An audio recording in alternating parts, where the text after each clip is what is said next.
Hi guys, it's Chris and Jack here from the Zombie Box Project. Hi guys, hi Chris. So, Chris, what is coming out or what is happening on the 11th? 11/11/11 is the day that my social life ends entirely. The Elder Scrolls V, Skyrim. Yep, Skyrim is out on Friday for those of you in the UK and probably America as well. It is going to be the biggest game, like literally the biggest game. There's a guy already in the queue for the midnight launch at Oxford Street. We're both going, aren't we, Chris? We're gonna have some live coverage of that. So, Chris, what are you most looking forward to about this game? That is a crazy question. I mean, Oblivion, I must have clocked like 700 hours into that game. I mean, 700 hours. I don't usually play games avidly, but Oblivion, that was the first game I got on my Xbox 360, the first next-gen game I ever played. I did everything. I mean, head of every guild, did every quest. See, if I'm honest, I borrowed it off a mate. You did what? I borrowed it off a mate. And I didn't like it. I gave it back to him within a day. Excuse me, I'm going to be sick. I know. That was most people's reactions. And I was like, okay, this game's been bigged up so much. So I got it a few months ago, bought it for a tenner, pre-owned, and played it and loved it. And I loved it. And this kind of follows on from my point that I think you need to be quite a mature gamer to enjoy Skyrim. I disagree. You disagree. That's always good.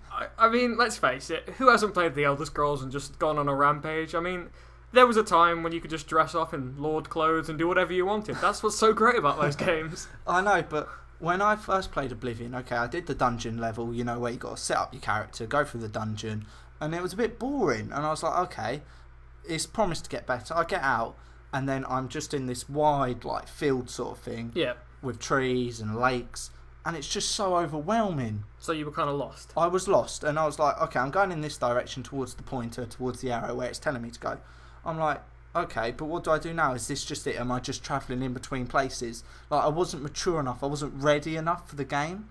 That's crazy. I didn't get that at all. When I first got out there, I mean, hopping across the countryside, sort of getting my acrobatic skill up. Yeah. I mean, I didn't know where to go either, to be honest. I wasn't like I was going to follow the main quest line. I'd seen reviews. I knew you could do anything. First thing I did was, let's find the Imperial City.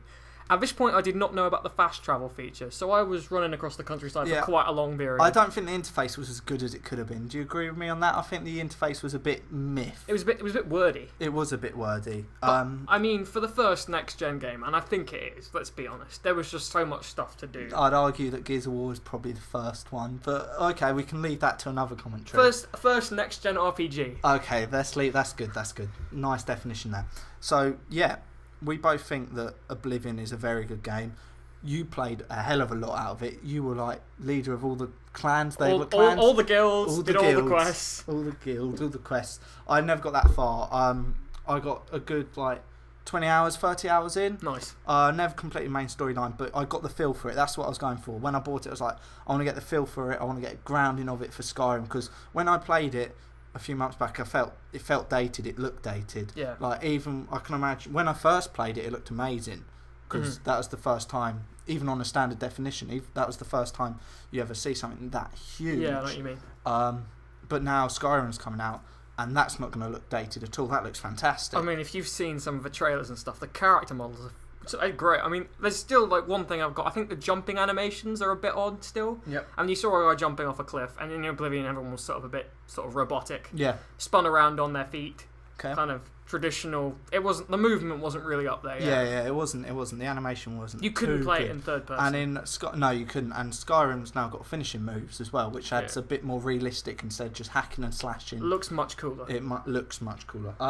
So parallel to Fallout, do you prefer Oblivion, Skyrim to the Fallout games? The Fallout games are good. I mean, I think I prefer high fantasy to like post-apocalyptic. I mean, okay, yeah, definitely. So the Tolkien sort of era, so the whole sword slinging. I'll be honest, like some parts of Fallout scared the crap out of me. I mean, they did. It's a scary game. Yeah, at points of Fallout, I think I lowered my difficulty to very easy just because I was so scared. I know, when you go into somewhere full of super mutants, there's traps. It's scary, but Oblivion's still quite scary sometimes in some of the dungeons.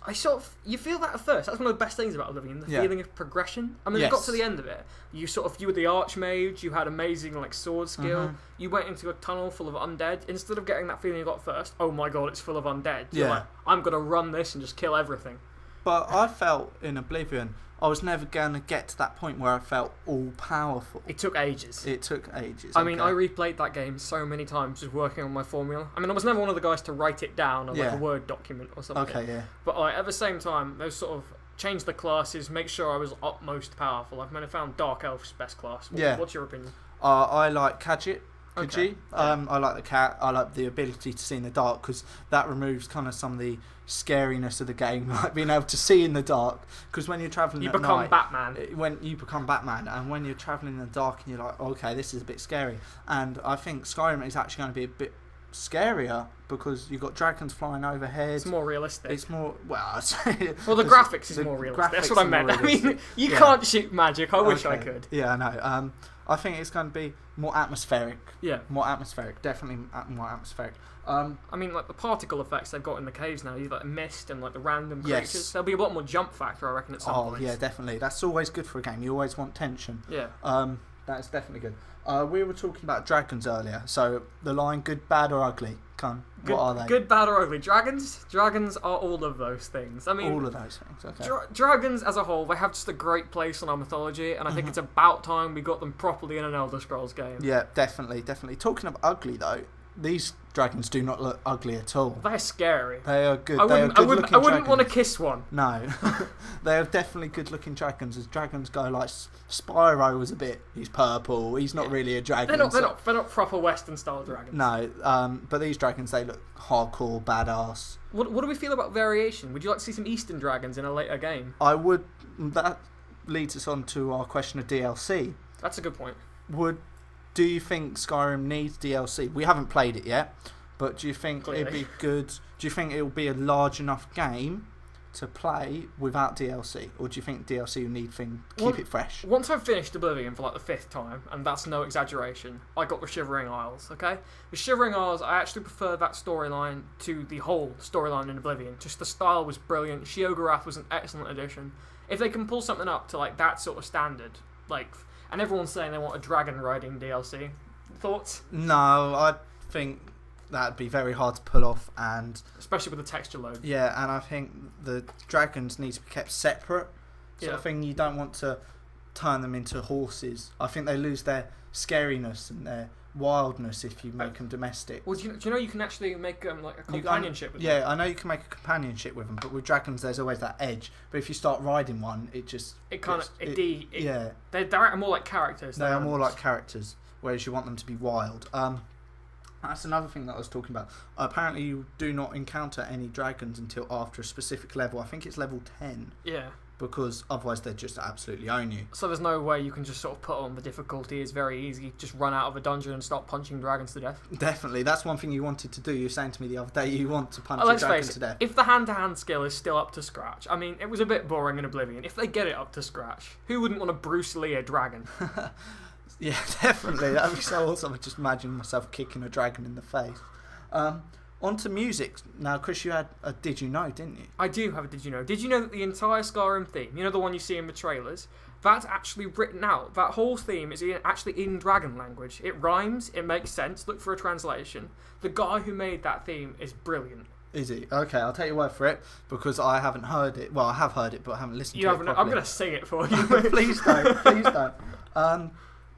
Yeah, so the music, if we were in the top 100, first 100, we actually get a soundtrack or sound CD. Yeah. That's the thing, you're more looking forward to that than actually getting the free guide, aren't you?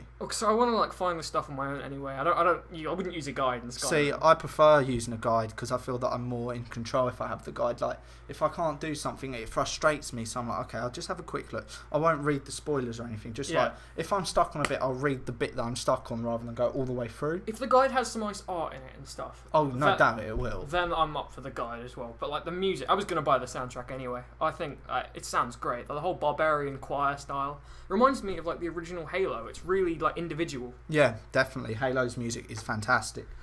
So on to mythology. We've touched on it a bit. Mythology of the Elder Scrolls games has always been pretty deep. Do we reckon it's deeper than Tolkien's Lord of the Rings? If you've read the Silmarillion, you'd know it really wasn't. Yeah, I've read the Silmarillion, or whatever you call it. I can't pronounce it, but I have read that. But it's a deep book. It's a hard to read book. I wish it's a compilation of his notes. Yeah. Put together by his son. I mean, Tolkien is a genius. Every bit of high fantasy draws from Tolkien to a degree. Yeah, definitely. I mean, I think the Elder Scrolls popularise it to a degree. But Okay, yeah, interesting. You can definitely see remnants of Tolkien in the Elder Scrolls it's games. not so fixed good and evil. I mean, the ability to play as an orc, for example. Yeah, you don't have to be bad. Yeah.